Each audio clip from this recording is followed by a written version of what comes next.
दो इश्यूज़ पर बात होगी और दोनों इंटर रिलेटेड हैं। एक तो पाकिस्तान में इंतखाबात का मुस्तकबिल क्या है, पंजाब में इंतखाबात का क्या मुस्तकबिल है 14 मई को, और सुप्रीम कोर्ट ऑफ पाकिस्तान बड़ी इम्पॉर्टेंट आज एक हेयरिंग थी तो उस पर डिस्कस करेंगे कि क्या किसी ने इसको इस फैसले से कुछ हासिल हुआ। तो आज मैं था सुप्रीम कोर्ट में, लेकिन वहाँ पर जो मैंने देखा जोड़ तोड़, साजिशें, मुनाफकतें, पाकिस्तान की सियासत के जो सारे एलिमेंट हैं आज वो वहाँ पे नज़र आ रहे थे। तो एक एक करके डिस्कस करेंगे उस पर। और दूसरा, मखदूम शहाबुद्दीन जो हैं ये आजकल FIA के अताब का शिकार हैं। एक्चुअली FIA तो सिर्फ एक सामने चेहरा है FIA का, पीछे वो क़ुव्वतें जो पाकिस्तान में आज़ादी इजहार राय को सख्त नापसंद करती हैं वो डेफिनेटली इसके पीछे हैं। तो मखदूम से हाल पूछेंगे कि अब ये इनको इस्लामाबाद हाई कोर्ट ने ज़मानत दे दी है राहदारी, तो ये अब लाहौर हाई कोर्ट भी जाएंगे, अदालत में हम मुकदमा लड़ेंगे इनके साथ है बोल, हमारी ये फैमिली है मखदूम शहाबुद्दीन। तो मैंने कहा इनको भी अपने साथ बिठाते हैं और पूछते हैं इनसे कहानी, लोगों को पता चल सके कि हो क्या रहा है।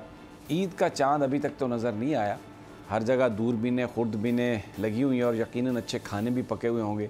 इस दफ़ा को ख़बर नहीं आई कि उन खानों के पैसे कौन दे रहा है। पिछली दफ़ा तो जब रमज़ान का चाँद देखने की बारी थी तो सब इन्फॉर्मेशन निकल आई।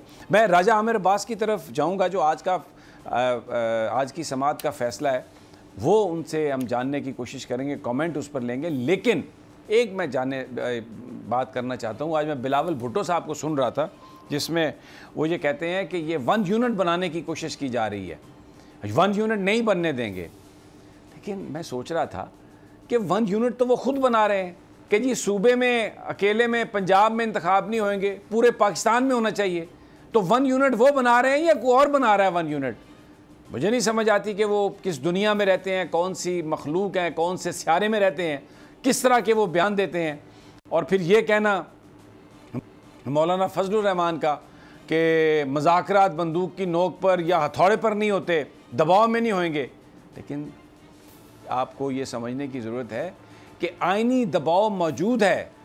आइन जो है उसके बग़ैर आप उसके दबाव के अंडर ही आपको ये मज़ाकरात करने होंगे। इसलिए आइन 90 दिन के इंतखाबात की बात करता है, उससे आगे आप नहीं जा सकते। ये यहाँ पर कोई किंगडम तो नहीं है कि ये को मौलाना फजलुर रहमान का मदरसा तो नहीं है कि स्टूडेंट्स को कह दिया आज आपने दाल खानी है, कल आपने ये खाना है और मर्ज़ी आ गई जी मौलाना साहब की अब ये होएगा। ये पाकिस्तान है जहाँ पे एक आइन है, कानून है और हुकूमत वो करेगा जिसको वोट मिलेंगे। ये दबड़ कसूनी से हुकूमत थोड़ी मिल जाएगी कि मैं बच्चों को भेज दूंगा और मैं ये कर लूँगा और मेरे पास 60,000 बच्चे हैं और 6 लाख बच्चे हैं, ऐसा थोड़ी होएगा। हवाए नफ्स की है हुक्मरानी, लुटेरा कर रहा है पासबानी। बोल न्यूज के मार्केटिंग हेड आकाश राम ताहा लापता, तफ्तीशी इदारे जवाब देने से कासिर, अहले खाना परेशान, बेटे की जुदाई में माँ गम से निढाल। जो बच्चो हिंदू हुआ पर आए थे जो को पाकिस्तानी, मुझे मेहरबानी करे पंहिंजो आकाश वापस कयो।